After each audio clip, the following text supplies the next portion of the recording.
Hello and good day everyone. I am Lojan Plasos Kagumbay, reporter of Lesson 13, entitled Homicide Investigation. Today we will be discuss on how investigate specific offenses or the common crimes that are committed and what is homicide guidelines in homicide investigation and until it will be presented in the court. So let's start. What is homicide investigation? It is the official inquiry made by the police on facts and circumstances surrounding the death of the person which is expected to be criminal or unlawful. It means na mo na siya gibuhat sa mga pulis na kamatuoran kahimtang sa pagkamatay sa tao nga gibuhat sa krimen or supak sa balaod. That is a homicide investigation. Homicide. Homicide, any person who not falling within the provision of Article 246 Parasite Revised Penal Code shall kill another without the attendance of any person of circumstance enumerated in Article 248 Murder RPC or Revised Penal Code shall be deemed guilty of homicide. Example sa Article 246, o kinsa mang tawo mopatay sa iyang inaan, amahan, suon o siya mga igagaw o sayang kapikas na side o unsa pa na din na mo ni ihatol siya nga kaso reclusion perpetua to death. That is the article of 246 Revised Penal Code. Sa Revised Penal Code 248 og kinsa man tawo mopatay nga walay hinungdan sa pagkapatay sa tao, it is mo na ikaso siya ang homicide. The elements of homicide. First, killing exists. Pagpatay anaa. Nun siya. Second, the accused did the act without legal justification and with intent to kill. Gibuhat na nga kaso with act sa akto nga walay legal nga hinungdan o katarungan sa pagkamatay o pagpatay sa tao. Third, the killing is neither murder, parricide, or infanticide. Intent to kill is presumed death results from the unjustified act. If death did not result from the act, intent to kill is essential to prove attempt the frustrated homicide. Otherwise, the crime may be physical injury only.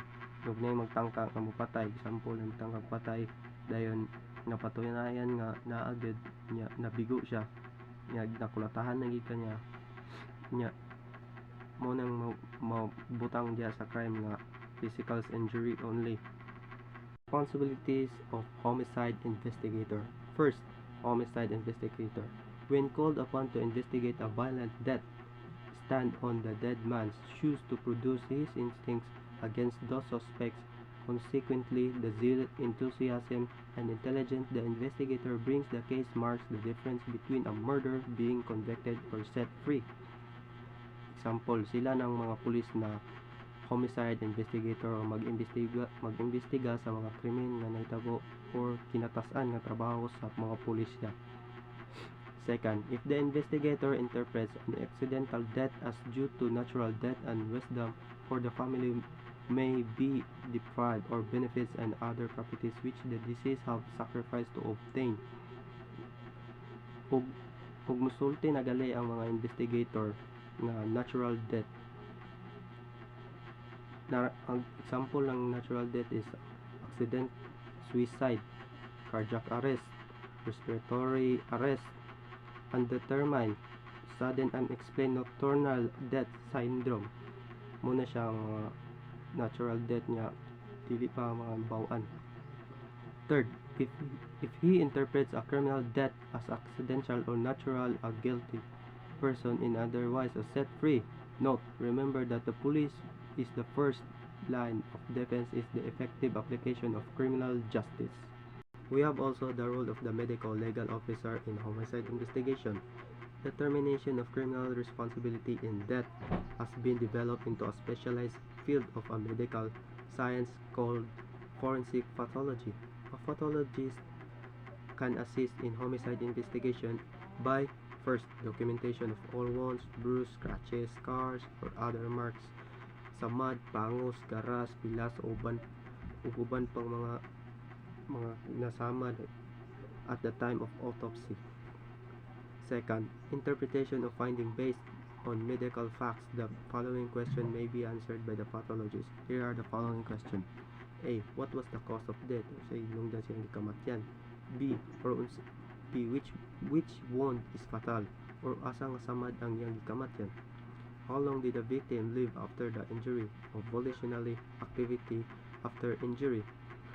Unsa oras, minuto, segundo nga nabuhi pang biktima pagkauman sa pinsala. D.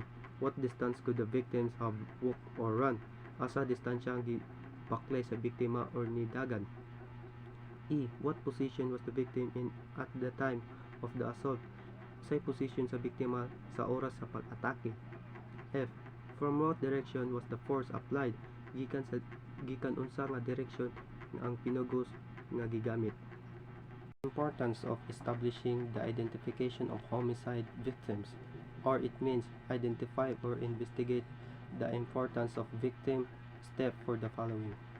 A. It provides an important basis for the investigation processes, since it may lead to investigator directly to other important information leading to the solution of the crime. It means na the process sa investigasyon sa importante sa informasyon. B. The identity of the dead person provides the focal point, starting point for the investigation, since the investigators can then center their attention on associates and haunts of the deceased. It means na imbestigahan una ang iyang gikamatyan o kauban sa iyang gipuy-an. C.